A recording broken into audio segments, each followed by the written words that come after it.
l'Afrique de l'ordre ancien ou l'Afrique du nouveau ordre africain. Le coup d'État.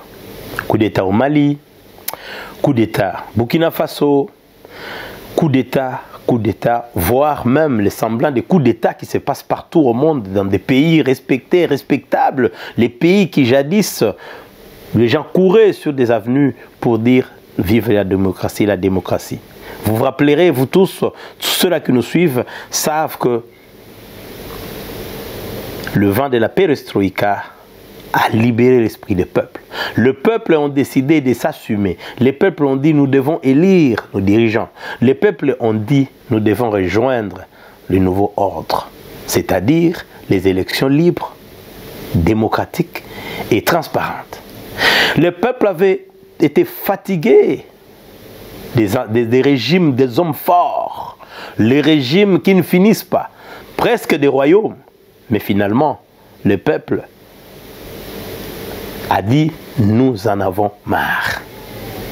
Depuis les Senghor, le Sénégal avait opté pour une démocratie, semblant de démocratie, et nous avons connu des hommes forts comme Mobutu Sese Seko Ngwendo wa Zabanga, Sassou Nguesso qui est toujours là, les hommes forts comme les Paul Biya qui sont toujours là, je pense qu'il est parmi les doyens africains. Nous avons connu des hommes forts, des Nyerere, des Kaunda. Nous avons connu des Jomo Kenyatta. On a connu des Bokassa, empereur Bokassa. Nous avons connu des Kadhafi. On a connu l'Algérie a connu des Bourguiba, il a connu des Ben Bella. Nous avons, là c'est ça, c'est Ben Bella, Algérie, Bourguiba, c'est Tunisie. Nous avons le roi de Maroc qui est toujours là. Et l'Afrique a connu des hommes forts. Akhtar Ould Dada. L'Afrique en a connu. Les hommes forts étaient des hommes, ce qu'ils disent, c'est ce qui se fait. Les hommes forts sont entrés au pouvoir par des coups, succession de coups. À Brazzaville, nous avons connu des Marien Ngouabi et puis Sassou Nguesso, toujours dans des coups d'état militaires. Le peuple a dit niet. Les années 80, c'est là où on a connu de grands partis de masse, comme, évidemment sans compter l'ANC, ZANU-PF, il y avait le grand leader, comment il s'appelle, lui, Mugabe, qui est décédé, et l'Afrique a connu autant de monde.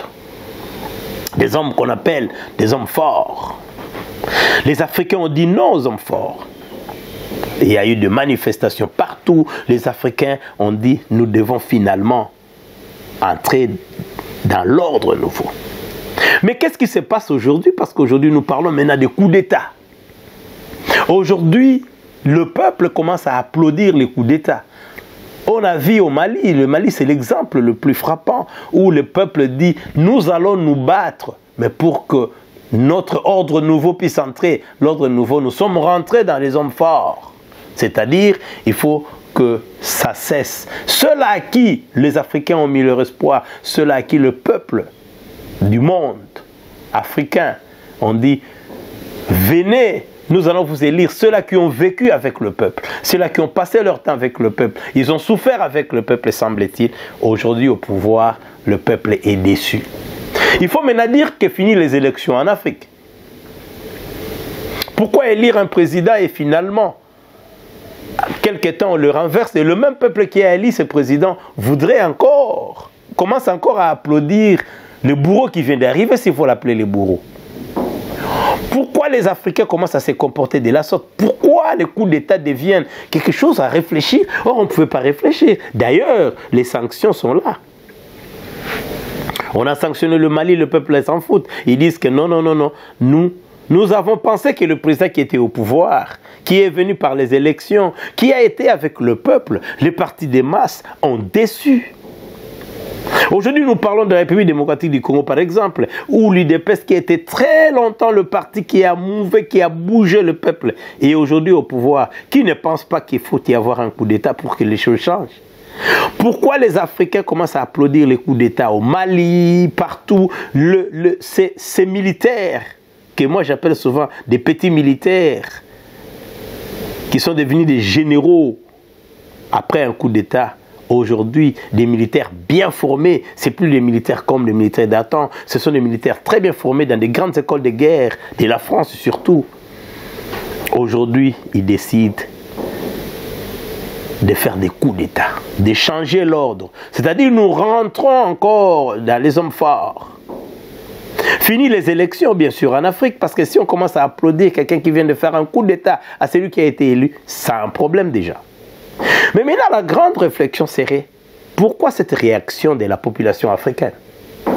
Pourquoi les Africains décident finalement d'applaudir ce qu'ils détestaient à l'époque?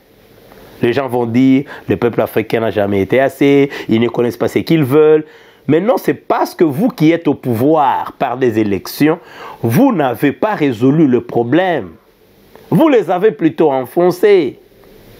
Nous voyons des hommes forts parce qu'il y a des exemples. On donne le Rwanda comme un exemple de l'homme fort. Kagame qui a changé la constitution, mais tout le monde dit qu'il y a de l'ordre au Rwanda.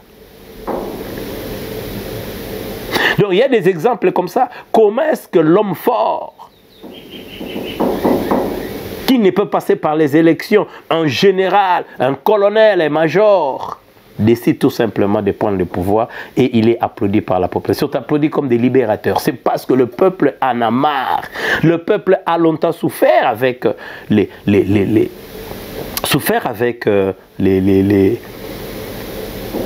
partis des masses qui ont été jadis interdits partout. C'est-à-dire partout ces partis-là ont souffert pour avoir la voix. Nous avons l'exemple le plus sain, c'est l'exemple de l'UDPS, l'Union pour la démocratie et le progrès social de Tshisekedi Etienne, qui a longtemps, il a défié Mobutu Sese Seko pendant longtemps. Le peuple a souffert avec lui, l'économie du pays a même souffert et jusqu'à ce qu'on a connu la guerre, le Congo a connu la guerre en Afrique. Ça c'est l'exemple que nous pouvons donner.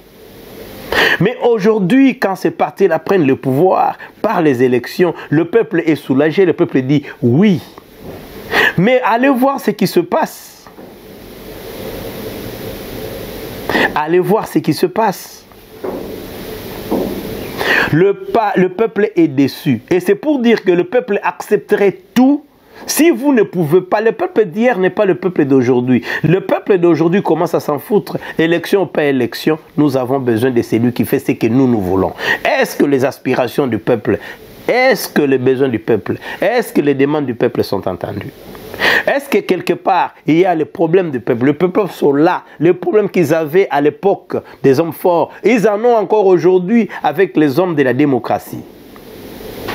Et si nous ne faisons pas attention, toute l'Afrique va se transformer en Afrique des hommes forts, en Afrique des généraux. C'est parce que le peuple ne trouve pas son compte. Il faut que les dirigeants qui sont élus aujourd'hui réalisent que le coup d'État, c'est aussi un moyen pour le peuple de récupérer leur pouvoir d'une façon ou d'une autre. Ils commencent à chasser ceux-là qui pensaient qu'ils étaient comme nous. Ils pensaient que ce sont les gens qui ont souffert comme nous. Ils peuvent aujourd'hui, quand ils sont au pouvoir, connaître nos problèmes et résoudre nos problèmes. Mais aujourd'hui, c'est le contraire. Il y a certains qui en font encore pire, comme ce qui s'est passé au Mali.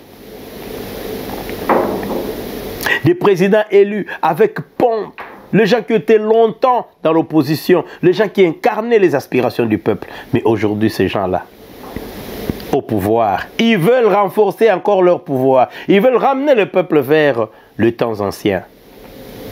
Et les coups d'État commencent à être comme bienvenue, coup d'État. Venez, venez, venez. Chassez-nous celui-là à qui nous avons mis tous nos espoirs, à qui nous avons dit, c'est ici que nous trouverons notre progrès. Le peuple ne trouve pas son compte. C'est là où la réponse est.